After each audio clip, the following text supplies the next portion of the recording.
Olá a todos, sejam bem-vindos a mais um episódio do nosso Negócio Mistério,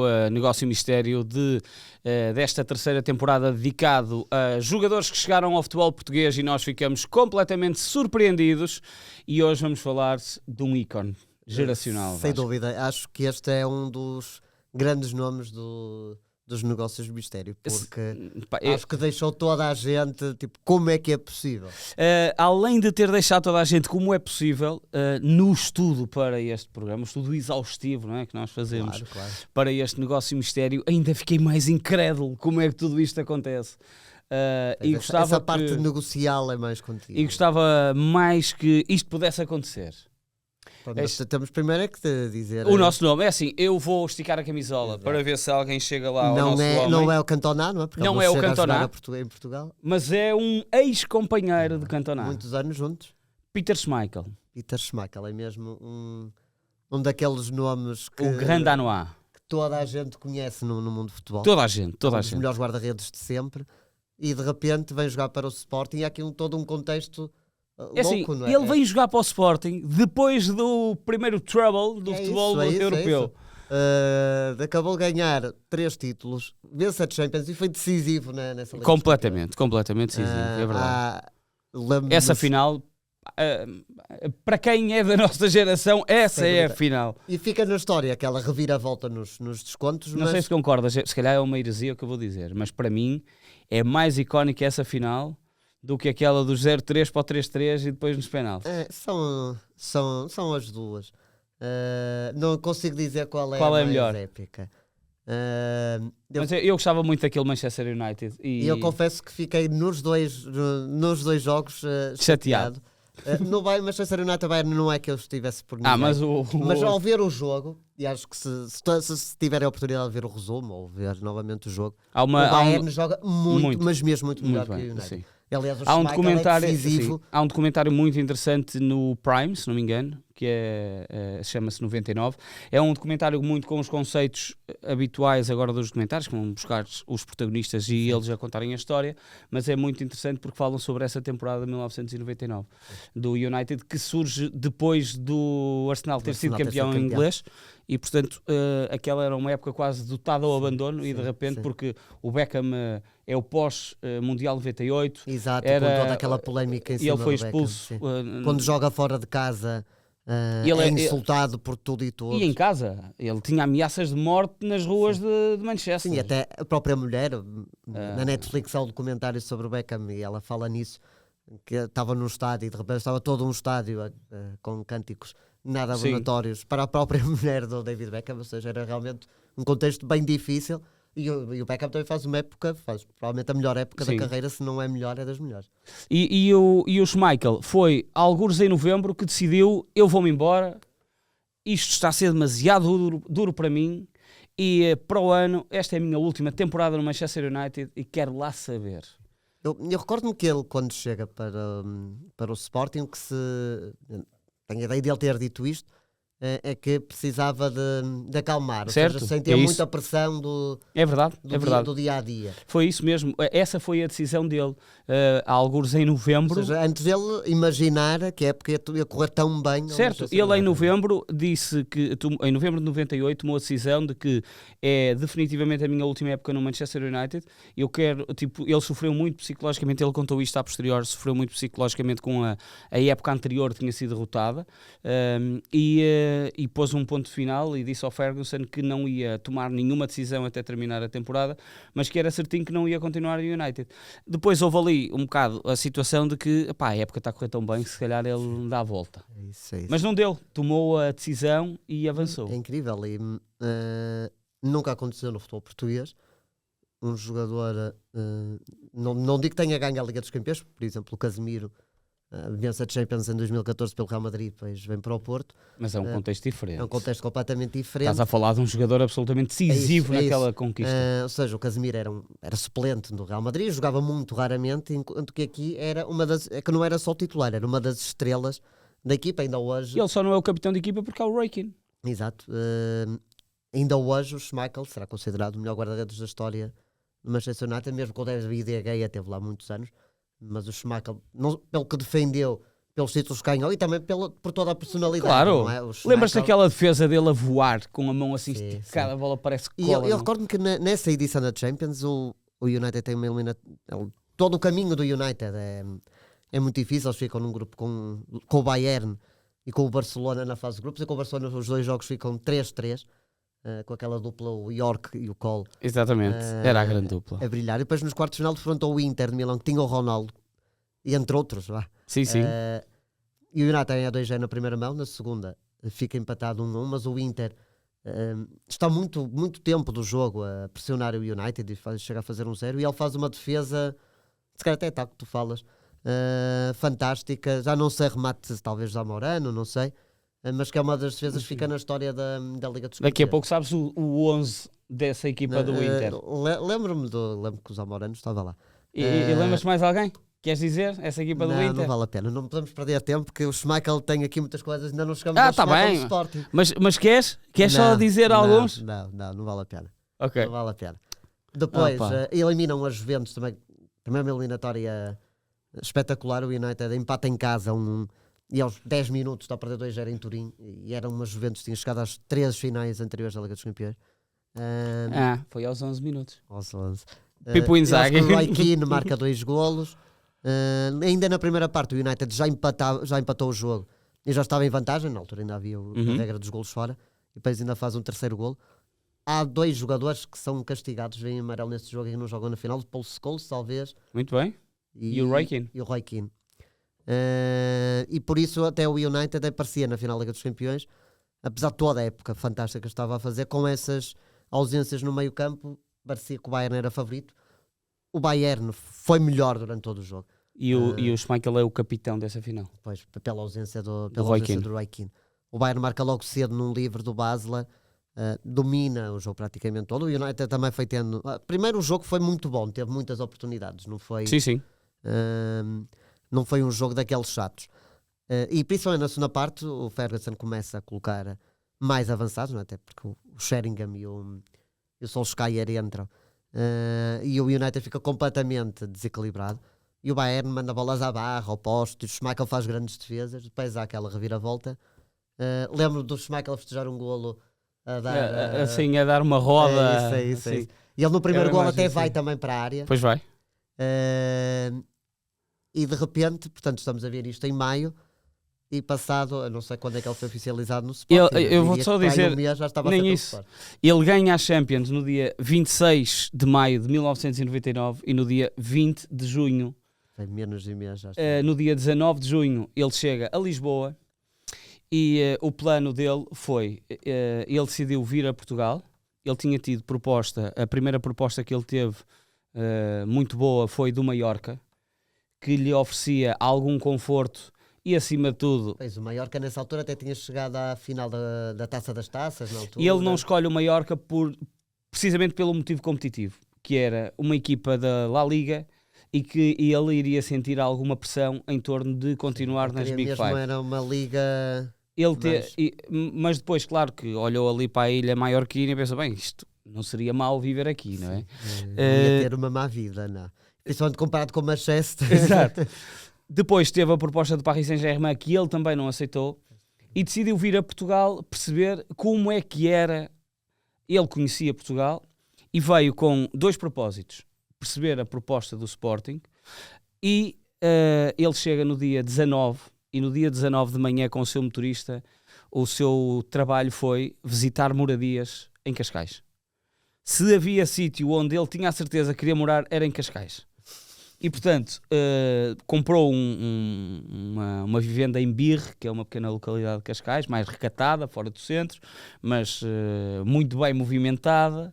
E não havia tanta crise imobiliária como agora. Sim, mas acredito que esse não seria... Se calhar ele, com o orçamento que tinha, era fácil. Ele veio ganhar 450 mil contos para o Sporting, e no dia seguinte foi para os escritórios da SAD do Sporting, e de lá não saiu enquanto que o senhor Carlos Janela o convencesse a assinar pelo Sporting. E havia muita pressão em torno do Sporting e de Carlos Janela nessa altura, porque ele tinha deixado fugir o Brian Laudrup. O Brian Laudrup esteve para vir para o Sporting? Teve nesse verão para vir para o Sporting. Olha, teve para mim é uma novidade, não me lembro nada disso. Teve tudo certo para vir para o Sporting e de repente ele... eu prefiro ir voltar ao Ajax. E voltou para o Ajax. E portanto, o Schmeichel era o coelho da cartola que Carlos Janela tinha deixado reservado durante meses. Decidido que tinha que ser um dinamarquês, não é? Exatamente.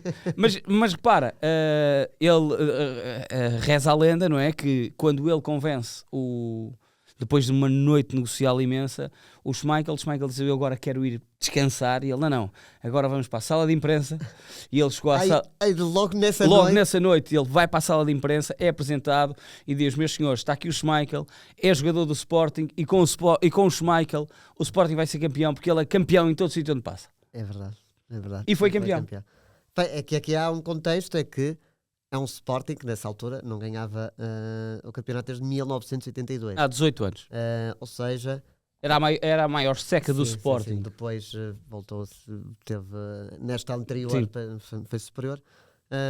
Havia uma enorme ânsia do Sporting ser campeão, mas o que é certo é que ali desde 95, com o Figo e o Balakov, a equipa nunca teve plantéis tão fortes e nunca esteve tão perto de ser campeão.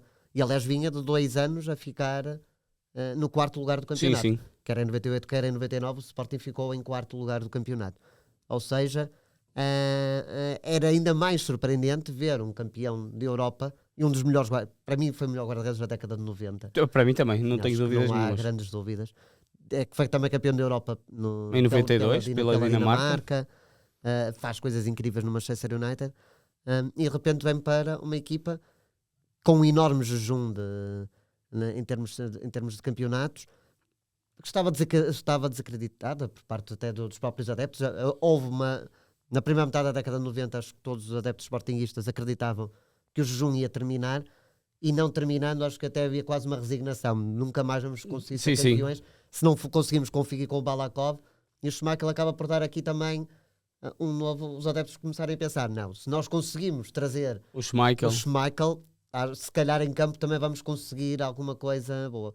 Mas, e estou até na semana passada deste essa dica, a época não começa muito bem para o Sporting do Schmeichel, não é? Ele começa com um empate na estreia do Santa Clara na Primeira Liga. 2-2. Ao intervalo o Santa Clara está a ganhar 2-0. E quem diria, treinador do Santa Clara? Manuel Fernandes. Uma figura lendária do Sporting. Sim. O Schmeichel, anos mais tarde, numa das entrevistas que deu, ao referir-se ao Sporting, diz que quando chegou viu o caos.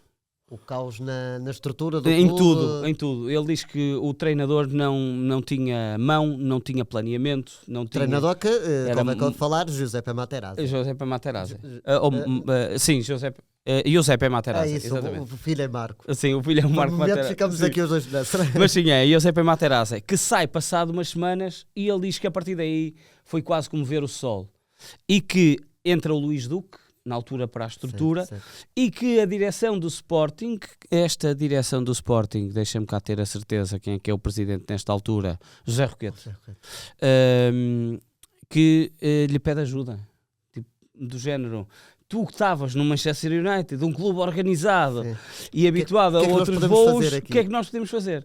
E ele teve mão nessa mudança, em que entra depois o Augusto Inácio para treinador, e o Sporting segue por ali. Será que teve também influência no mercado de inverno, que é um dos melhores mercados de inverno de sempre do futebol português, que chega... Beta Costa? Não, o Beta Costa chega no mercado 98-99, mas chega o André Cruz, o César Prates e o Bubu Mepenza. O Bubu Mepenza, exatamente. Não, por acaso não sei, acredito que não tenha tido grande influência nesse mercado de transferências. Mas o início, eu quero imaginar o Schmeichel na primeira jornada: olha, vamos viajar ali para os Açores. Há sítios piores para jogar. É verdade. Não, mas tipo, ele que tinha a ambição, no fundo, de ter uma vida pacata e reservada no sol cascalense, depois tem uma viagem até aos Açores, e bem, isto deve ser uma vida aqui, ver a Lagoa das Sete Cidades e por aí fora. E para se ver como o início da época do Sporting foi tão mal, o Schmeichel é titular numa derrota que até hoje é muito falada do Sporting nas competições europeias, que é um 3-0 na Noruega frente ao Viking. Aí o Viking, sim. Viking Stavanger, uma coisa qualquer, e o Sporting perde 3-0, Na segunda mão já é o Inácio, se não me engano se não é a estreia do Inácio como treinador. Vamos ver, vamos ver. O Sporting só ganha 1-0, é logo eliminado na primeira eliminatória da Taça UEFA. Ora, aqui temos o 3-0 do Sporting contra o Viking. Materazzi o treinador. Na segunda temporada já. Na segunda mão já. Portanto, Materazzi depois tem aqui um empate com o Estrela da Amadora a uma bola. Gaúcho marca para o Estrela da Amadora. Jorge Jesus, treinador do Estrela da Amadora. Depois há um outro empate, desta vez no Municipal de Braga. Este jogo é no Municipal de Braga, que é quando estamos possivelmente. É para ter mais gente. Sim, na altura o Vicente jogava muitas vezes contra os grandes. Em Braga. 2 expulsões, Marcos, o central, e os dois centrais, e os dois centrais expulsos, e depois contra o Viking 1-0. Agostinazzi. Este homem é uma máquina. Eu recordo de ver a imagem, de ver na televisão o Agostinazzi. Ou seja, eu lembro que no campeonato o Sporting tem muitos empates, não é tanto derrotas, mas começa com muitos empates. Sim, e depois entra aqui numa dinâmica brutal. Lembro que logo num dos primeiros jogos do Agostinazzi o Sporting perde 3-0 nas Antas e fica aí mais longe até do primeiro lugar. Aqui, 3-0. Mas depois o Sporting, principalmente com esses reforços de inverno, o Sporting começa a ser cada vez mais regular.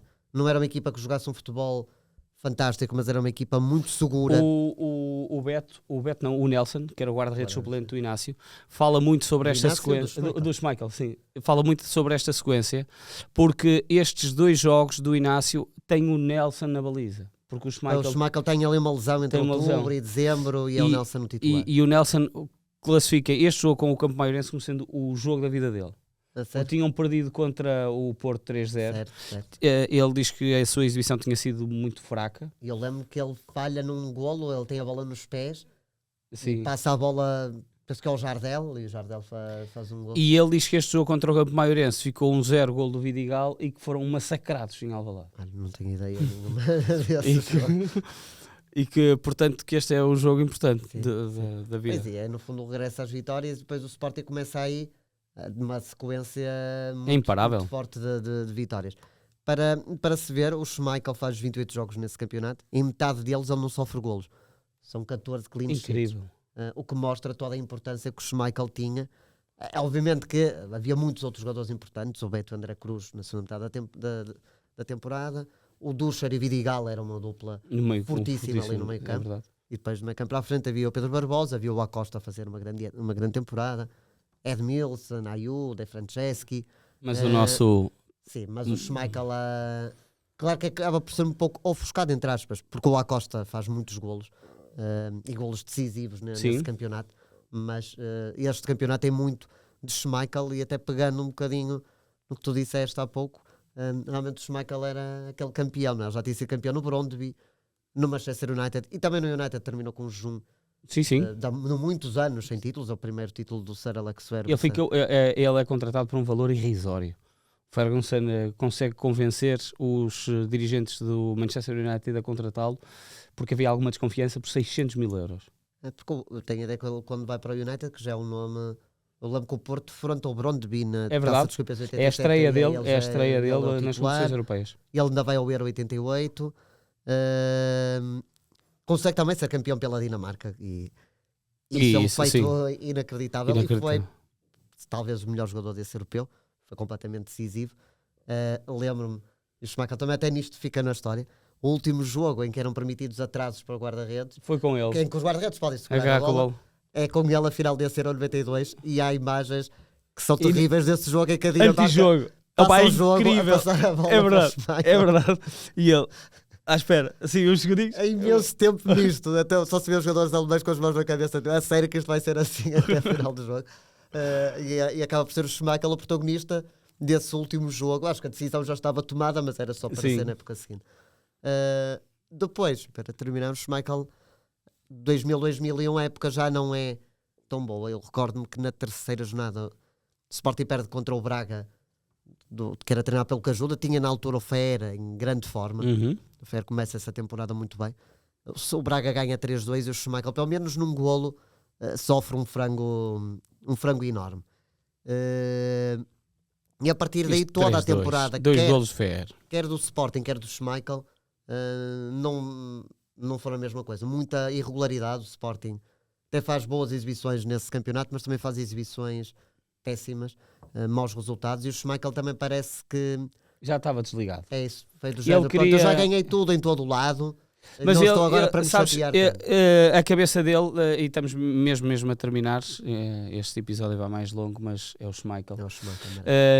Ele assinou um contrato de 2 anos com o Sporting e na segunda temporada ele já estava com o bichinho de voltar à Inglaterra.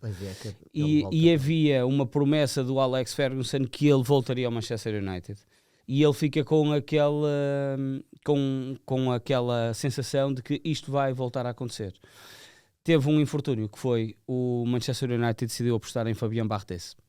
E ele ficou desgostoso com esta situação toda, regressa para o Aston Villa e depois termina... ainda vai dar a facada no Manchester City para exatamente, termina a carreira no City. E um City que não tem nada a ver com o City atual, não era? Ele decide não ficar no Sporting por um motivo.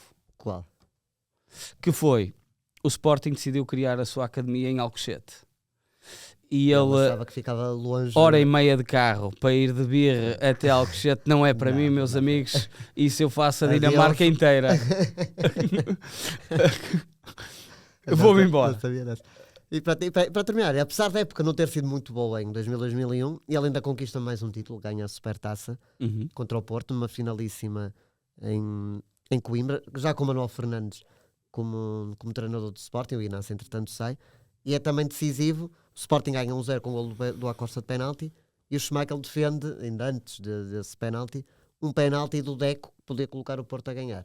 Ou seja, o Schmeichel também foi decisivo nesse segundo título que conquistou pelo Sporting. Há uma finalíssima. Há 2 mãos, ficam os 2 jogos empatados e há uma finalíssima, mas já no final da temporada. Sim.